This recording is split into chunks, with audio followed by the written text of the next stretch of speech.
दोस्तों नमस्कार। आप सभी के इस मंच पर जिसका नाम मयूर जानी ऑफिशियल है, बहुत बहुत स्वागत है। मैं कल मिल नहीं पाया आपको। 9 बजे का जो हमारा रोज का मुलाकात का सिलसिला है वो कल ब्रेक हुआ। कुछ निजी कारण थे, लेकिन आप लोगों ने, बहुत सारे हमारे दोस्तों ने चिंता जताई कि कुछ सब कुछ ठीक तो है कि नहीं। बिल्कुल ठीक है भाई, कोई चिंता करने की बात नहीं है। ना कोई परेशानी है, तबीयत भी ठीक है, हर चीज ठीक है। वही हुआ यूं था कि हमारे जो बहुत करीबी रिश्तेदार हैं, हमारी जो सिस्टर इन लॉ है, वो और उनके पतिदेव, मतलब कि हमारे साड़ू भाई और उनके बच्चे सब जो हैं वो लंदन में रहते हैं।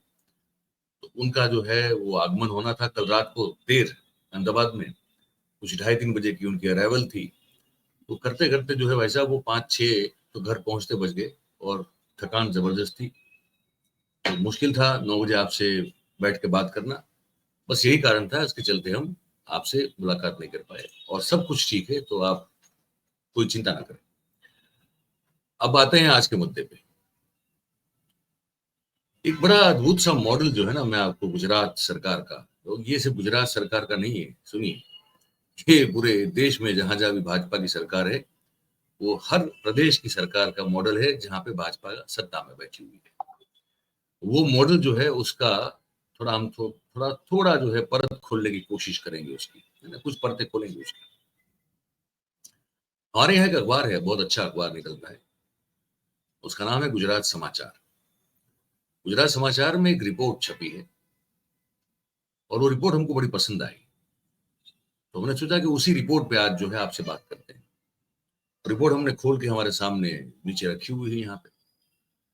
वो रिपोर्ट जो है वो ये हमको बताती है कि किस तरह से गुजरात की सरकार पिछले कई बरसों से, 25-28 बरसों से रोजगार के नाम पर कैसे युवाओं को ठेंगा दिखा रही है, और फिर उन्हीं युवाओं को कॉन्ट्रैक्ट के ऊपर आउटसोर्सिंग के जरिए अपने काम के लिए रख के इतने कम वेतन में उनसे काम करवाती है कि उनके पास फिर करप्शन करने के अलावा आम तौर पर कोई चारा रहता नहीं। मैं उस खबर को जो है अब तक आज लेके आ रहा हूँ। तो गुजरात समाचार ने इसका इंट्रो बड़ा जबरदस्त लिखा हुआ है। मैं क्योंकि मूलतः अखबार का आदमी हूं, तो मुझे कोई अखबार में अगर अच्छा इंट्रो दिख जाए तो मुझे बड़ा अच्छा लगता है, दिल खुश हो जाता है। क्योंकि इंट्रो जो है वो आपकी पूरी खबर जो आप बताना चाहते हैं उसका नींव का पत्थर है। अगर आपने इंट्रो अच्छा लिखा है तो पूरी खबर आपकी अच्छी जाएगी। इंफॉर्मेशन आपके पास बढ़िया होनी चाहिए।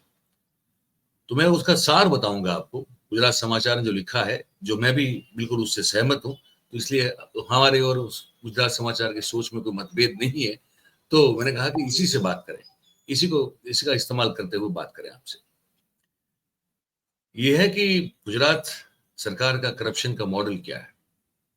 रोजगार के नाम पर कॉन्ट्रैक्ट पर जो है लोगों को आप रखें, बहुत ही न्यूनतम तनख्वाह दें, और उनको जो है उनका रस निचोड़ लें, और उतनी न्यूनतम तनख्वाह दें उनको कि उनके पास करप्शन करने के अलावा और कोई चारा ही ना बचे अपने घर को चलाने के लिए, अपने परिवार का पालन पोषण करने के लिए।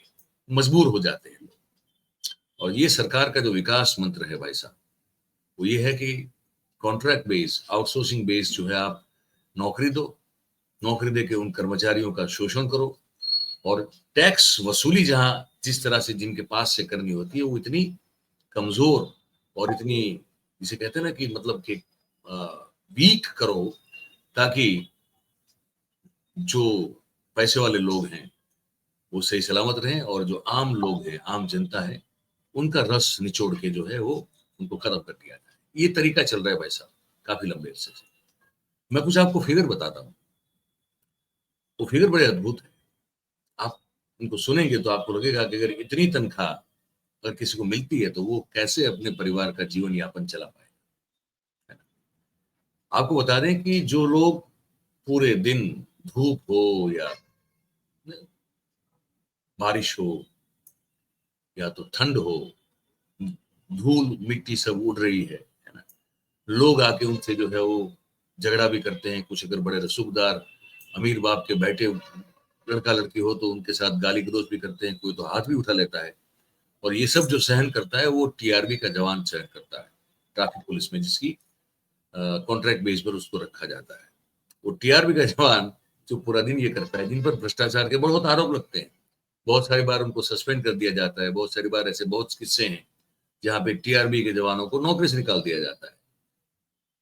इनकी तनख्वाह कितनी बता आपको सर? हर महीने प्रति माह 8,100 रुपये। 8,100 रुपये में क्या होगा? अगर कहीं रोज का अगर 1 लीटर दूध आपको चाहिए तो 2100-2200 रुपये पर माह से कम आएगा नहीं। सब्जी, दाल, ये सब पकड़ के चलिए, है ना, धान, अनाज, ये सब। और अगर वो गलती से उसके खुद का घर नहीं है, जो आजकल बहुत कम लोगों के पास है खुद का घर, बाकी तो बहुत सारे लोग जो है रेंट पे रहते हैं। क्या रेंट भरेगा वो? अगर उसके बीवी बच्चे हैं या उसका परिवार है, माता पिता है, तो क्या कमा के देगा? क्या खाएगा, क्या पिएगा, क्या नहाएगा, क्या निचोड़ेगा? 8,100 रुपये क्या होता है उससे? अब वो आदमी सड़क पे, चौराहे पे खड़े होकर अगर भ्रष्टाचार नहीं करेगा तो क्या करेगा?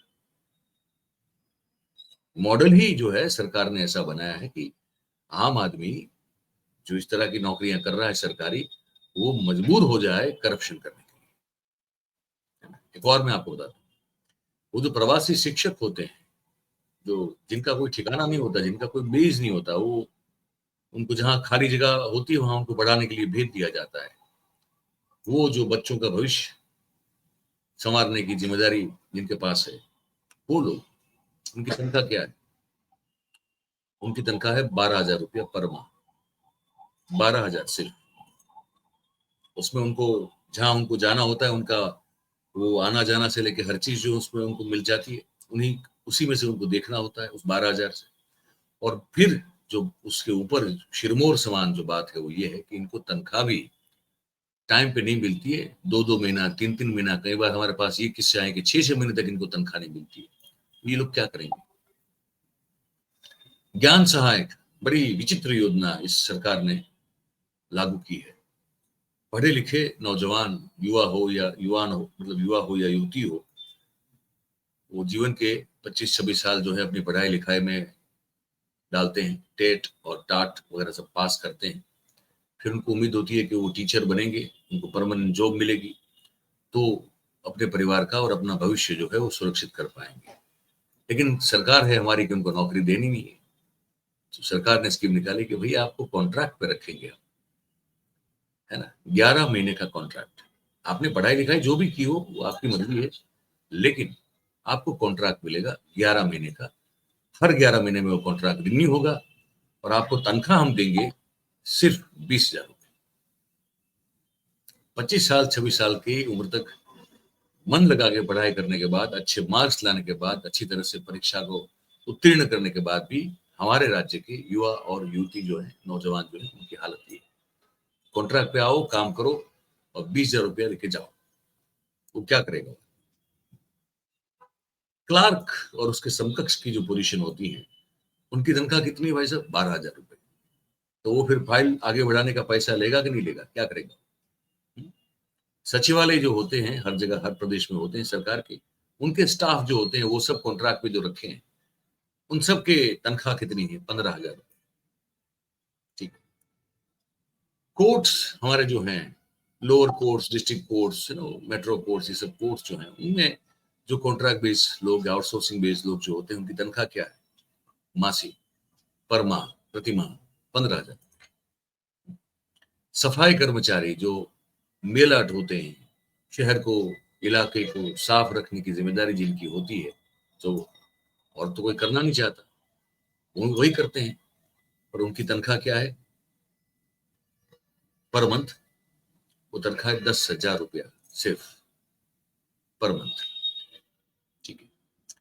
और जहां हमारा सबका एक अंतिम जो धाम कहते हैं, हम सबको आखिर में वही जाना है।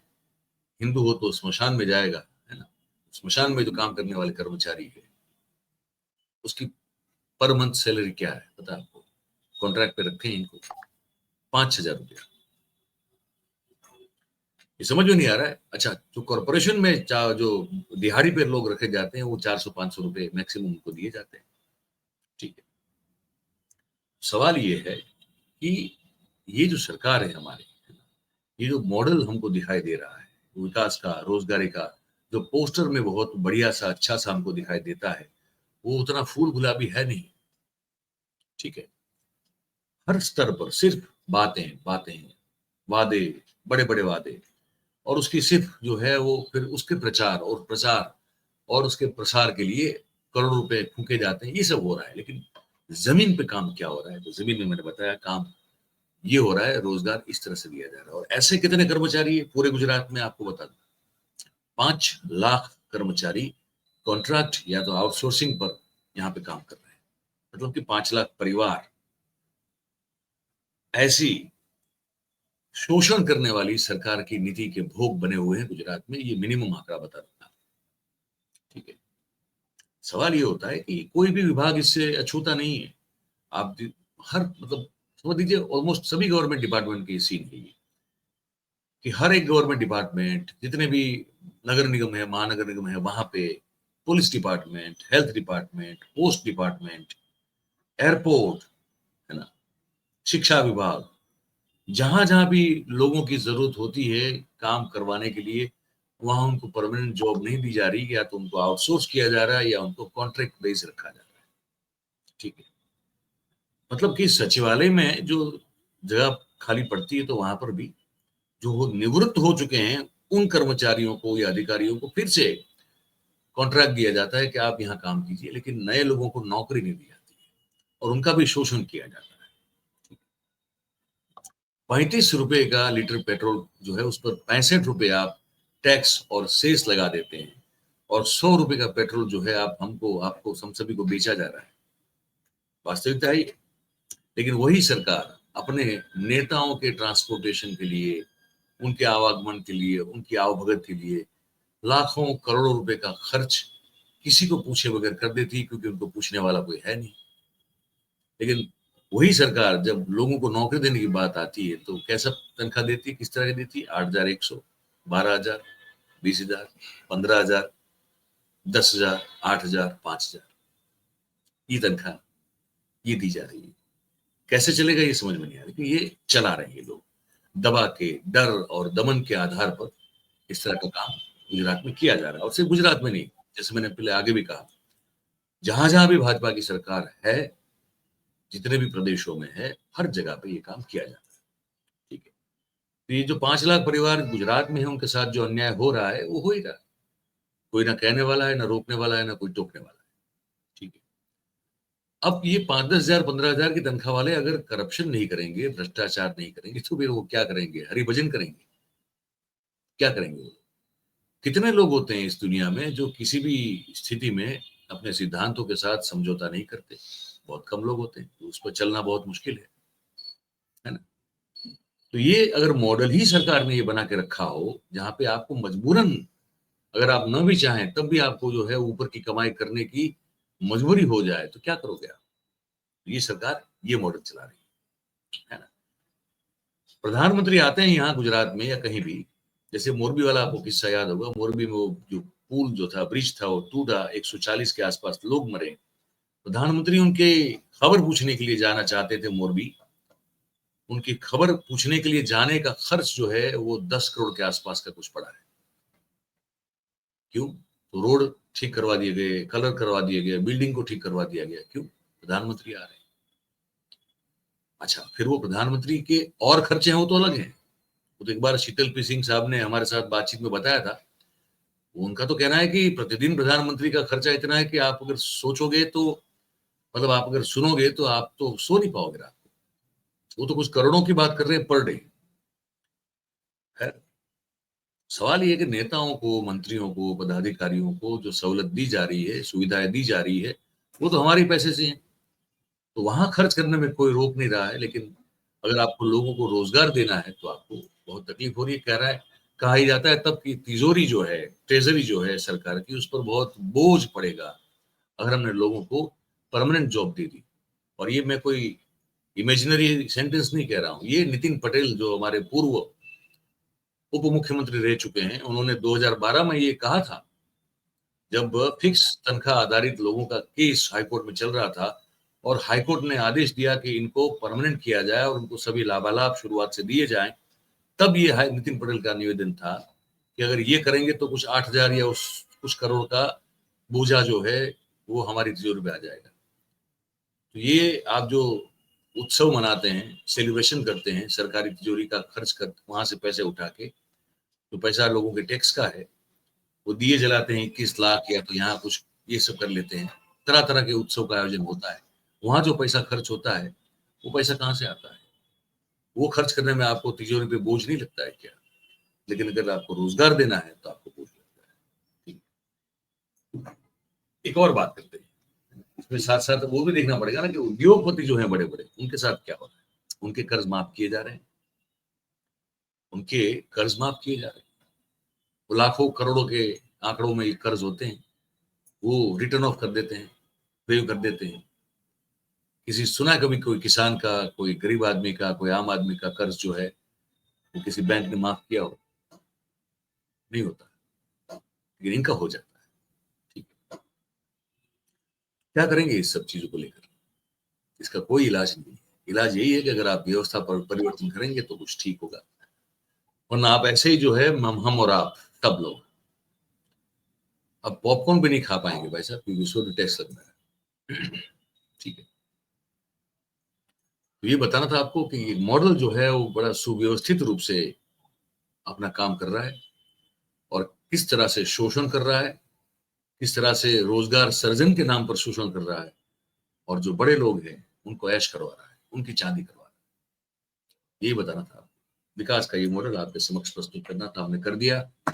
अब आपकी बारी है। आपको ये जो बातचीत है, ये जानकारी है, वो कैसी लगी, ये आप हमको लिख के कमेंट के जरिए इधर जरूर से बताइएगा। अगर आपको बातचीत अच्छी लगी हो तो फिर आप इस वीडियो को लाइक करें, इस वीडियो के लिंक को आप हो सके उतना शेयर करें, और ये चैनल जो है भाई साहब आप ही का है, इसको आप सब्सक्राइब करें और अपने आसपास के लोगों से करवाएं। बहुत बहुत धन्यवाद करेंगे आप सभी का हमारे साथ इस कार्यक्रम में जुड़ने के लिए। Thank you very much. नमस्कार।